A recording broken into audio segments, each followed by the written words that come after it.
A true horror story told in the first person. Hey everyone, if this is your first time here, hit subscribe and drop a like. It really helps the channel. Alright, let's get into it. My name is Wyatt. I'm 34. I was born and raised in a small town in the hills of eastern Kentucky, and I still live about 20 minutes from where I grew up. And sometimes you love the place you're from. But staying in one place your whole life is a weight you carry for years without even noticing it. And that's kind of how my life went. I never had big dreams, but I never gave up on myself either. I just tried to hold on to whatever I had. My wife, my 2 boys, and a roof over our heads. My mom died in a car accident 6 years ago. My dad passed 2 years ago, mostly from grief and a bad heart, if you ask me. When mom left, it was like the sound went out of the house. When dad went too, the last thing holding it all together went with him. No matter how old you are, losing both your parents leaves a hole in you that never quite closes up. I felt it most at night. Even with a house full of people, there was an emptiness that never went away. I have an older brother, his name's Dale. 4 years older than me. Even as kids, he kept his distance from me. Some older brothers hold your hand, correct your mistakes, have your back. Dale was never like that. He always treated me like a stranger, even though we grew up in the same house. There was an invisible wall between us. While mom was alive, that wall softened a little. After she died, Dale's coldness got a lot more obvious. I've been married 8 years. 2 boys, Caleb, who's 6, and Eli, who's 4. When those 2 came running through the house, I'd forget how tired I was, even if just for a minute. But raising kids doesn't run on love alone. Daycare, rent, bills, groceries. Every month it tightens around your throat a little more. I was working security at a warehouse. My wife was a shift manager at a retail store. Then I got laid off. Not long after, she got laid off too. So yeah, at the same time, we were both out of work. For a while, we went to the city hoping to find something. We didn't find the way out we were looking for. When we came back home, all we had was exhaustion, debt, and no idea what came next. The house was full of the kids' noise, but inside me, a different kind of silence was growing. Right around that time, Dad passed. Just one more thing added to a run of bad luck that had already piled up too high. That's when I first noticed something different in the way Dale looked at me, like he was hiding something from me. I didn't know it yet. The real fight hadn't even started. It would start before Dad's body was even cold in the ground. After the funeral, we stayed a few weeks at the old family place. The first few days, there were people coming and going for the wake. So the emptiness of the house wasn't so obvious. Once everyone went back to their own lives, even the walls felt heavier. Mom's absence had already been sitting in me like an old wound. With Dad gone too, the house felt like it belonged to nobody. Dale kept himself busy the whole time, greeting people, going out to the grave, coming back, playing the part of the responsible oldest son. But toward me, he was exactly the same as always. He didn't stand by me. He didn't talk to me like a brother. We just buried the same father, but it was like Dale wasn't carrying the same grief I was. Meanwhile, the bills kept stacking up on my shoulders. With 2 kids, there was no way to cut corners anymore. Rent, debt, groceries, it all piled on top of each other. I started job hunting again, asked about security work, asked about warehouse work, even thought about construction. Everybody had the same answer. We'll call you. Some wouldn't even look me in the eye. Some flat out told me they were hiring people they already knew.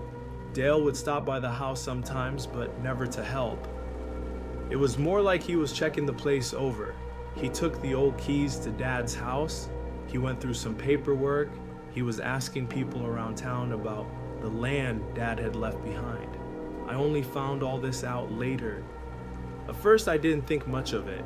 Dad had just died. Of course, there'd be estate stuff to deal with, but The more time passed, the more Dale's whole attitude started to unsettle me. One morning, while I was out looking for work downtown, I ran into an old acquaintance, a guy who worked at the office of the lawyer who used to handle Dad's affairs. When he saw me, something strange crossed his face. "Wyatt," he said, "did you ever go by the lawyer's office? There's a file on your dad's estate. Dale's been by a few times already." Something in me went cold. There was a file Dale hadn't told me about. This was the first I was hearing of it. I went straight to the lawyer's office. He didn't seem surprised to see me, but there was a seriousness on his face. He pulled a file out from his desk. There was farmland, a lot on the edge of town, a couple of houses, and a small shop, all part of the legal estate. I had just as much right to it as Dale did. The lawyer told me nothing could be divided up until the paperwork was finalized. Both of us had to sign. "Does Dale know all this?" I asked. He looked back at the file. "Yeah. He came in a few weeks ago. I figured you already knew." When I walked out of that office, the air outside was cold, but I was colder. Dale hadn't said one word to me about Dad's estate, about my share, about any of it. His silence hadn't been an accident. He'd been hiding it from me. That evening when I got back to the family place, Dale was out in the yard, locking up the old barn. He froze for a second when he saw me. We locked eyes. There wasn't the nervousness of a man who'd been caught. There was something worse. He wasn't bothered at all about getting caught. "I went to the lawyer," I said. "I found out about the estate." He put the key in his pocket. "Took you long enough to figure it out. Why didn't you tell me?" "Because you tried to take things you have no business taking. You're in debt. You come in here and try to sell everything off. I just want what's mine. Not a penny more, not a penny less." Dale stepped in close and dropped his voice. "What's yours is just words on a piece of paper, Wyatt.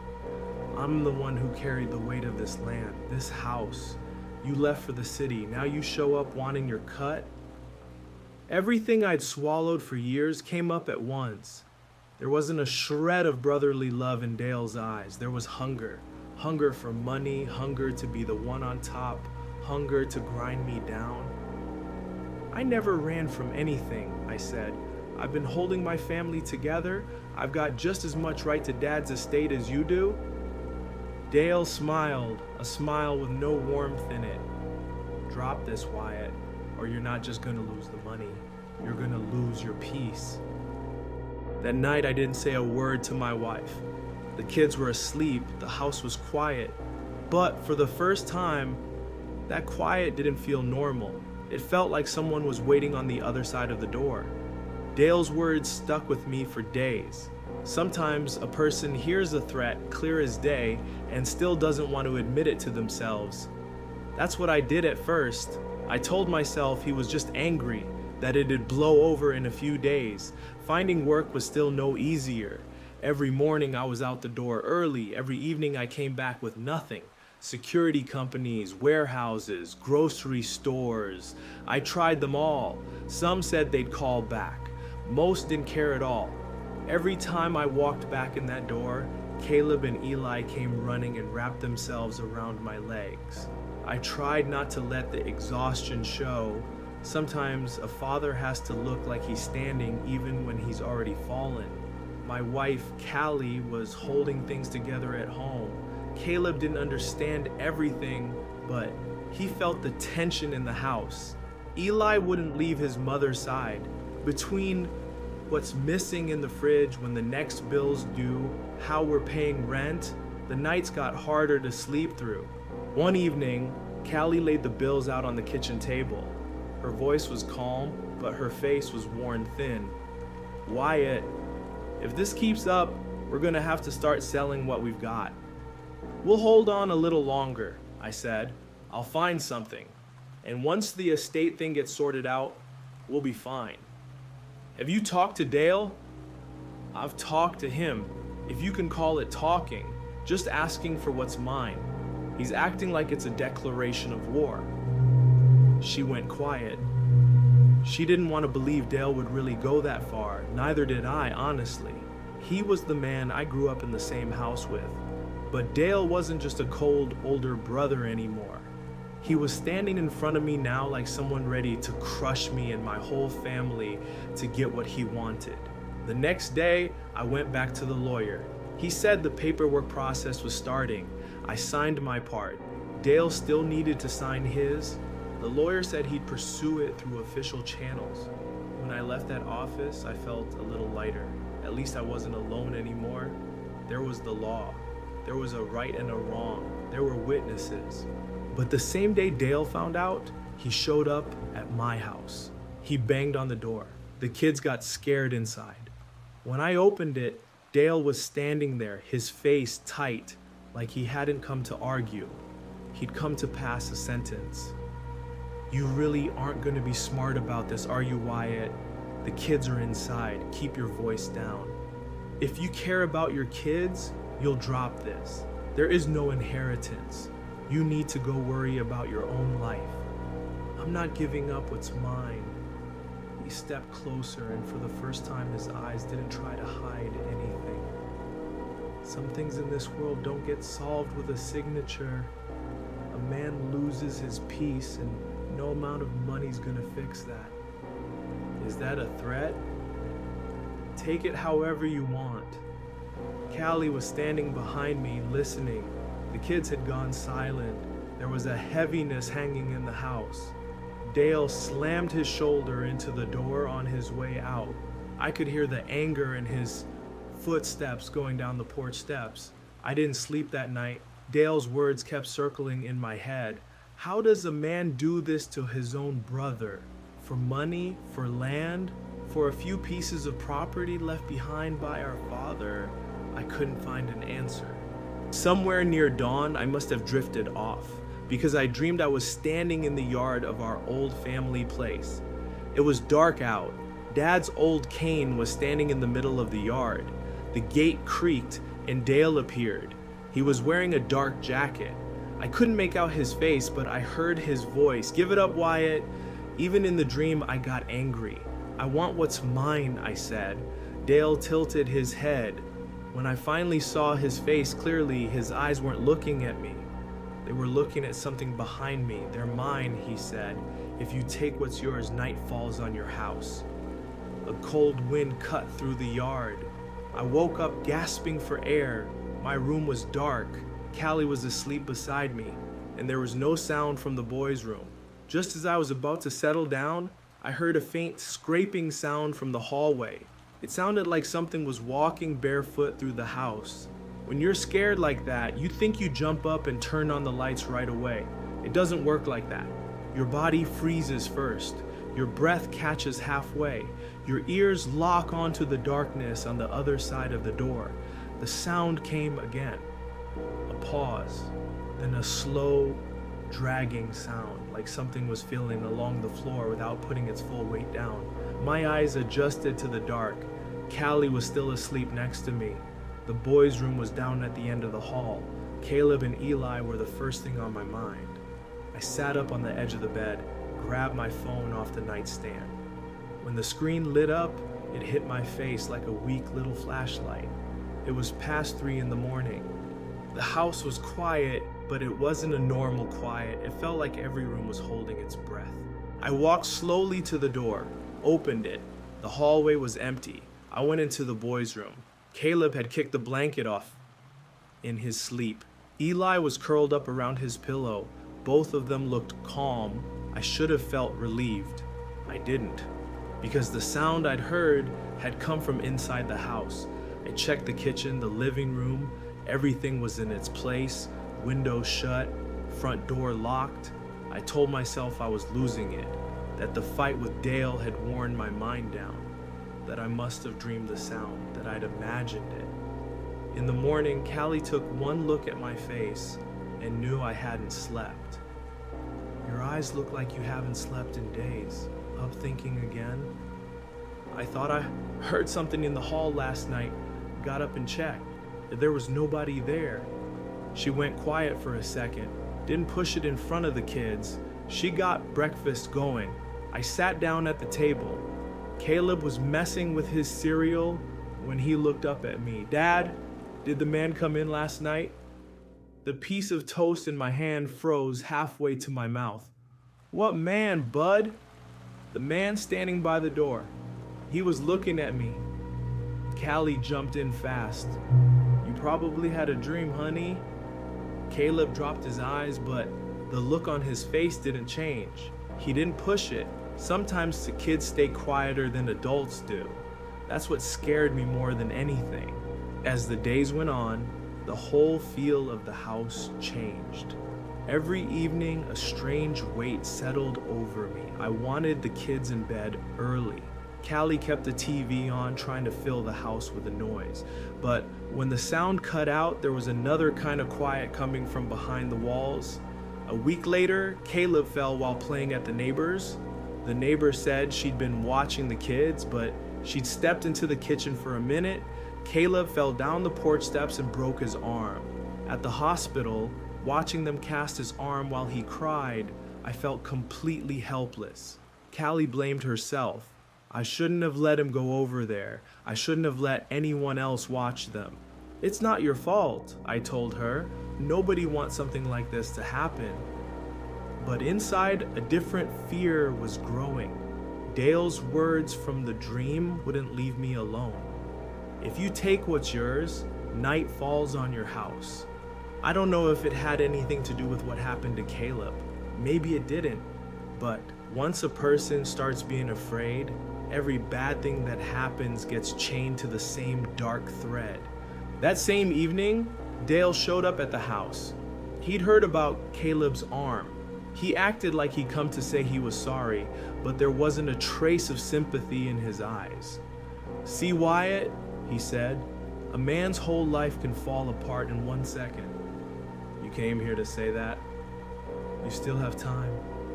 Drop the inheritance, everybody can go back to living in peace." Callie had stayed inside with the kids. I stood on the porch and looked at Dale. My fear was turning into anger. "I'm your brother, Dale, not your enemy." He gave that cold smile again.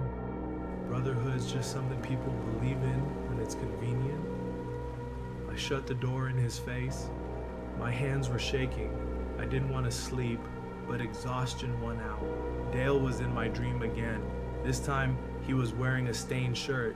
His mouth was moving, but the voice that came out wasn't his. It wasn't even words, just broken, distorted sounds. I only caught one thing clearly.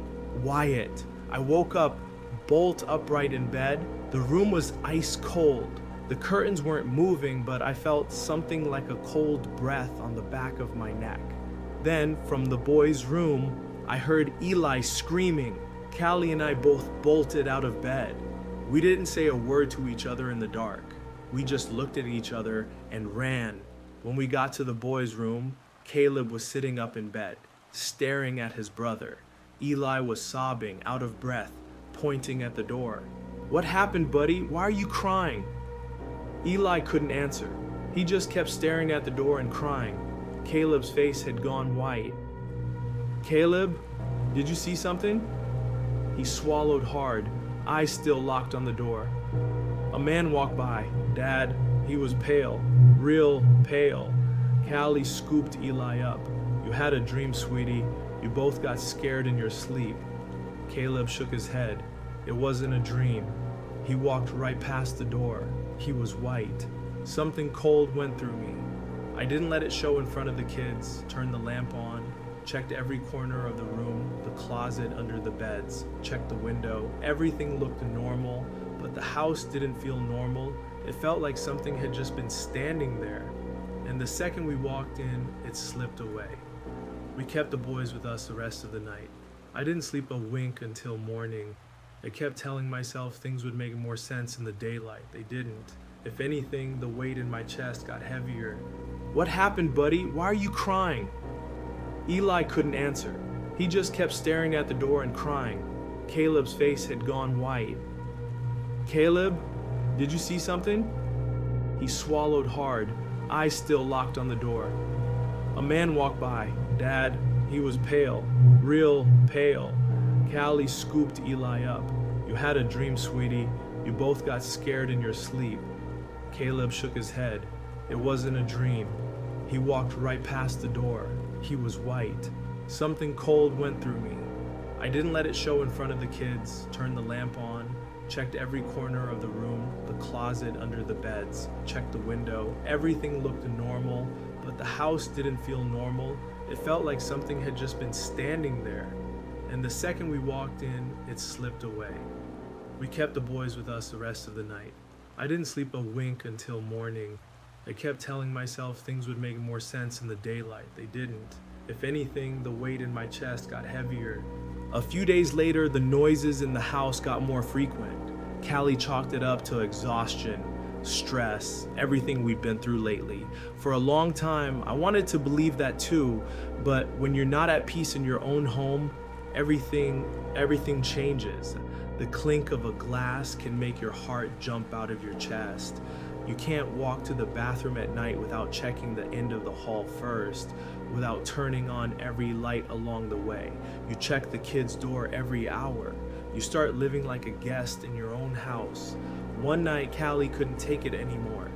After the kids were asleep, she sat across from me at the kitchen table. "Wyatt, you're not okay. You're jumpy all the time. You're not sleeping. I think we need to talk to someone, a professional." I'm not losing my mind. Something is happening in this house. I'm not saying you're crazy, but what you've been through is heavy. Your mom, your dad, losing the jobs, this whole fight with Dale, all of it wears a person down. Maybe she was right. Maybe my mind was playing tricks on me. The next day, I went and talked to a counselor. He listened carefully to everything I told him, said that sleeplessness, stress, and family pressure can distort a person's perception, recommended regular sleep, and a referral for something to help me rest. Walking out of there, I felt embarrassed, like I hadn't been able to prove my own fear was real. That evening when I got home, Callie looked at me. What did he say? Said it could be stress, wants to follow up. "That's good, Wyatt. You're gonna be okay. Just don't let yourself fall apart." Right after she said that, we heard running water from the bathroom. We both went quiet. I figured the faucet had been left on. I walked over. When I got to the door, the sound stopped. I opened it. The sink was bone dry. The faucet was off. Looking in the mirror, I could see how pale my own face had gotten. I turned to walk out, and that's when the toilet faucet cranked itself wide open. Water hit the basin hard. Callie had followed me into the hallway and froze. I ran in and shut it off. The second I let go of the handle, it turned itself back on. This time, Callie saw it too. She said my name but couldn't finish the sentence. I shut it off again. My hands were soaked. Walking out of the bathroom, I caught something pale slide past at the end of the hallway. It lasted less than a second, the length of a breath, but I saw it, and Callie saw it too. Everything the counselor had told me the night before came apart in my head. This wasn't just my sleeplessness anymore. There was something in this house, something watching us, something scaring us, something getting closer and closer to the kids. Toward morning, I made a decision. I was gonna drive out and see my great aunt, my mother's older sister, a woman everyone in the family called Aunt May, who'd been blind for as long as I could remember. When Mom was alive, she used to say Aunt May knew things other people didn't. I'd never taken that seriously, not until now. Now, believing or not believing wasn't a luxury I had anymore. I got up before sunrise. The house was still dark. The kids were asleep. Callie was lying there with her eyes open, staring at the ceiling. She hadn't slept properly either. The faucets turning on by themselves, the pale shape sliding down the hall, the fear in the kids' eyes. None of it was just in my head anymore. Callie had seen it too. "You're really going to go see her?" Callie asked. "I don't have another option. At least she might tell me something, point me somewhere." She grabbed my arm before I left. "Don't leave us alone here." That broke something in me. I'd become a man afraid to leave his own family alone in his own house. But if I stayed, nothing was going to change. Callie wanted to come with me, but Caleb's arm was still in a cast. She couldn't leave the kids. I drove out alone. Aunt May lived on the far edge of the old family land in a small, weathered farmhouse. She was my mother's older sister. She'd lost her sight years back, but there was something about her that got under your skin. When I was a kid, she'd know exactly which pocket I had candy hidden in without ever looking at me. As I got older, I told myself that was just coincidence. A person will talk themselves out of anything that doesn't sit right in their head. I knocked on her door and heard the tap of her cane from inside. The door opened slowly. She turned her face toward me without seeing me. "Wyatt, that you, boy? It's me, Aunt May." She stood there quiet for a few seconds. Then her expression changed, like she wasn't listening to me anymore, but to something standing behind me. "Get inside," she said, "and shut that door quick." I stepped in and shut the door fast behind me. The place was small. The wood stove had gone cold. There was a smell of old fabric, dried herbs, and damp in the air. She sat down next to me and folded her hands on her knees. "You don't need to tell me," she said. "There's a heaviness sitting on you." My throat went dry. Then it all came pouring out. The fight with Dale over the inheritance, the threats, the dreams, the pale man the boys had seen, the faucets, the shape in the hallway. The more I talked, the quieter the room got. There was no wind outside, but a thin whistling started coming through the edge of the window. "Dale's always had a sharp tongue, I know that," she said, "but this isn't just a man acting ugly on his own." "What do you mean?" She turned her head, her blind eyes drifting toward the window. "Some people, when their greed gets the better of them, they open doors they shouldn't, and what comes through that door isn't always just what they asked for." Right then, the window slammed shut on its own. The glass rattled hard. I jumped in my seat. Aunt May didn't so much as flinch. It was like she'd been waiting for exactly that. "If we keep talking here, it'll come from my house too. I'm gonna take you to Root Dr. Ezra." I'd heard the name before. People around these parts talked about men like him, but never openly. Some said he was the real deal. Some said, "Stay far away." I used to laugh this stuff off. I told her, "I don't feel like laughing anymore." That afternoon, Aunt May and I drove out to see Root Dr. Ezra. His place sat just past the edge of town, an old stone foundation house that hadn't seen upkeep in years. The gate hung crooked on its hinges. When we walked in, a heavy smell hit me. Smoke, damp, and rooms that hadn't been opened up in a long while. Root Dr. Ezra met us at the door. Late 50s, gray beard, a hard look in his eyes. He didn't ask many questions, he just looked straight at me. "This man didn't come alone," he said, turning his head slightly. "We just told him that ourselves," Aunt May said. "There's nobody with me," I said. Ezra wasn't looking at me. He was looking at the empty space just behind me. "Sometimes a man can't see what he's carrying with him, son." A chill went through me. I stepped back, but Ezra held up a hand for me to stay put. "Come back after sundown," he said. "It isn't right for you to be standing here now. And when you get home, don't fight with anyone, especially not with Dale." "Does this have to do with Dale?" He didn't answer right away. Something shifted in his face. "Come back tonight. We'll talk then."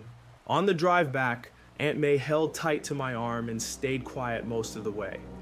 As we were parting ways, she said one more thing. "Whatever voices you hear, don't listen to them, boy." Those words stuck with me the whole rest of the day. When evening came, the house felt different again. The kids went quiet. Callie kept checking the locks. I was getting ready to head back out to Ezra's when my phone rang. It was Dale. Seeing his name on the screen, The same cold feeling washed over me. I didn't pick up. It rang out. A minute later, a text came through. Don't go out tonight. If you do, you might not come back. Reading that message, my hand felt like it weighed 100 pounds. Short sentence, but there was a razor's edge buried in it. Don't go out tonight. If you do, you might not come back. I don't know what kind of mind lets a man send that to his own brother, but this wasn't just anger anymore. Dale knew something. Maybe he'd been part of this from the very beginning. Callie looked at me. Who was that? Dale, telling me not to go.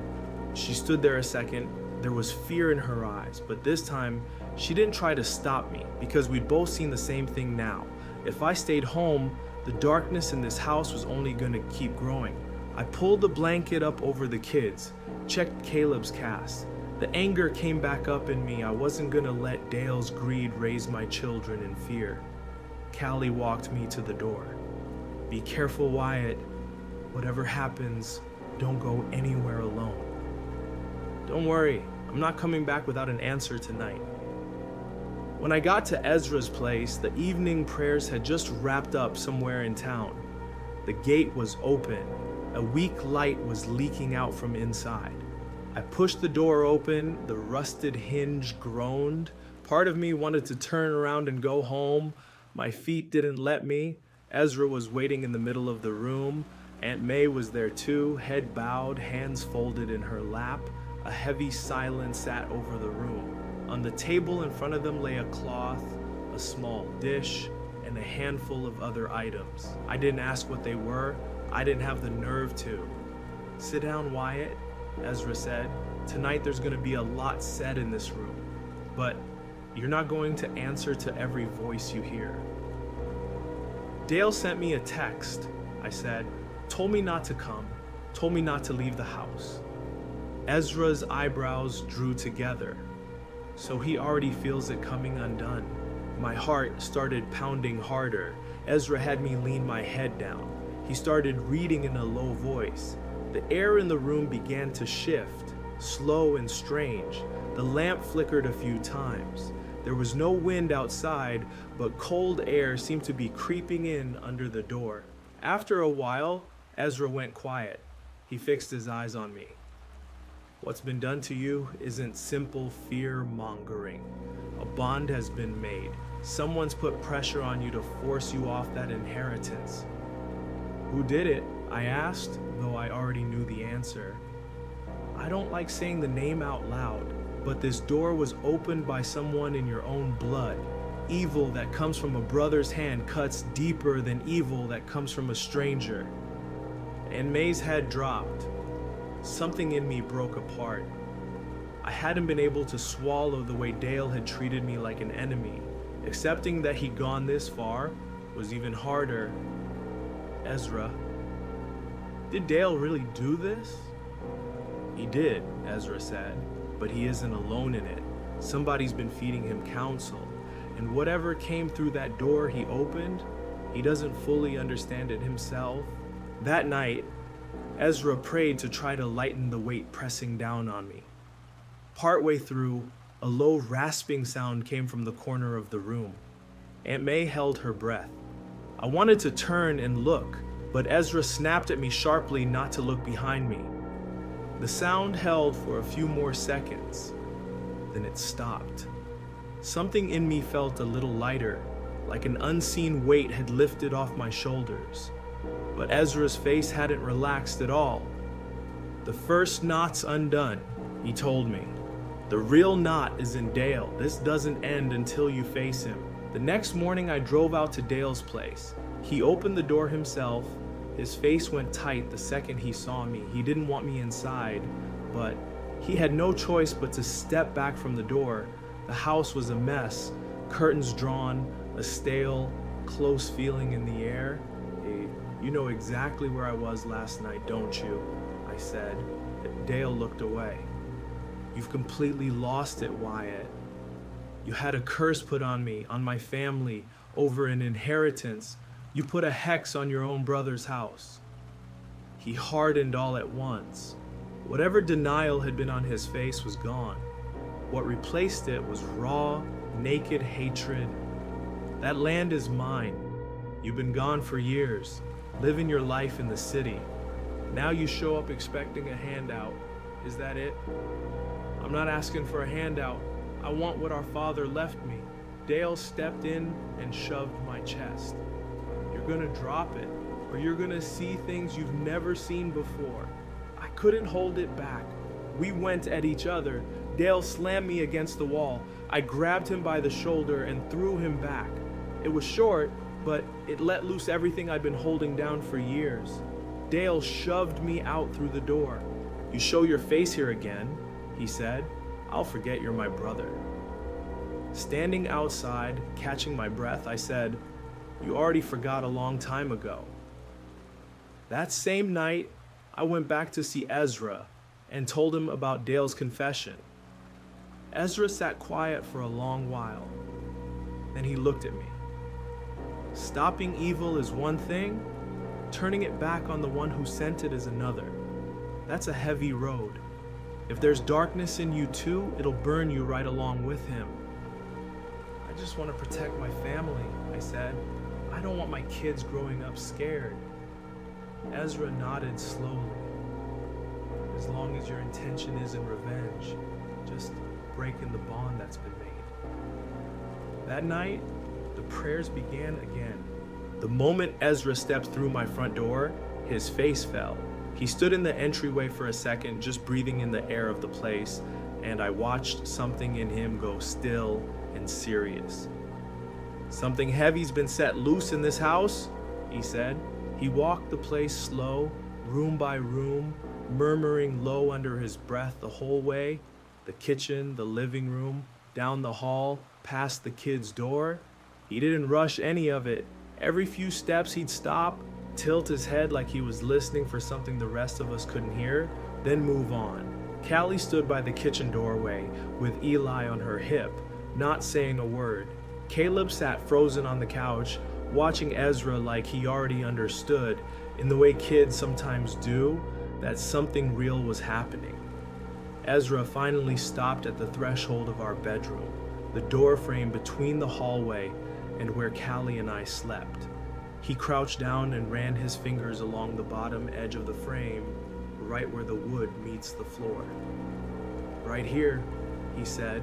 He asked me for something to dig with.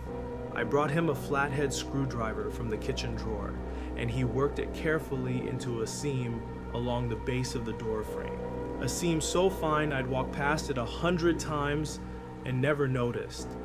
A few inches down, wedged into a gap under the floorboard, wrapped tight in a scrap of dark cloth, and tied off with what looked like coarse thread was a small bundle, a hex bag. My stomach dropped just looking at it. Ezra didn't touch it with his bare hands. He lifted it out with the cloth still wrapped around it and laid it on a square of white fabric he'd brought with him. Slowly, carefully, he untied the thread and peeled the wrapping back. What was inside turned my blood to ice. There was a scrap of dried dark red material Ezra identified without hesitation as blood. And he was just as certain, from something in the way it had been prepared, that it belonged to a blood relative of mine. Mixed in with it was a handful of dark, gritty dirt, the kind you only get from one particular place. That's graveyard dirt, Ezra said quietly. And this blood didn't come from a stranger. He looked up at me. Someone very close to you had this made to force you off that land and out of this house. I already knew. I think some part of me had known for weeks, but hearing it laid out like that, in front of my own wife and kids, hearing it confirmed by a man kneeling on my bedroom floor with a bundle of my own brother's blood in his hands, that broke something in me that never really put itself back together. Dale, my own brother, over a few $1,000s worth of land, he had reached into some dark, half-buried tradition our family didn't even talk about anymore, and he had turned it loose on my house, on my wife, on my sons. Ezra spent hours in that house that night. He prayed over the hex bag before he ever took it outside, then walked the perimeter of the property with salt and smoke, murmuring the whole time, stopping longest at the kid's bedroom door and at the threshold where he'd found the bundle. Callie sat with the boys in the living room, all three of them wrapped in one blanket, and for once, nobody in that house was pretending to be fine. By the time Ezra finished, it was almost dawn. He told me the bond was broken, that whatever had been let into our home through that hex bag no longer had a door to come through. He took the bundle with him when he left. I didn't ask what he planned to do with it, and he didn't offer to tell me. In the weeks after, the house started to feel like our house again. The faucets stayed off unless somebody turned them on. The hallway at 3 a.m. was just a hallway. Caleb started sleeping through the night. Eli stopped flinching every time a door creaked. Callie smiled again, really smiled, not the tired, holding it together kind she'd been doing for months. Slowly, carefully, the peace we'd lost came creeping back into our home. But something in me never came back all the way. There's a version of me that existed before I found out what my own brother was willing to do, and there's the version of me now, and the two of them don't feel like the same person. I haven't spoken to Dale since. As far as I'm concerned, I don't have a brother anymore. Whatever he was to me growing up, whatever we were supposed to be to each other, he traded all of it for a piece of land and a few dollars, and he was willing to let it cost my kids their sense of safety in their own home to get it. My father's inheritance didn't make me rich, but it taught me something I never wanted to learn, that when greed gets far enough into a person, blood doesn't mean a thing to them anymore, not even their own.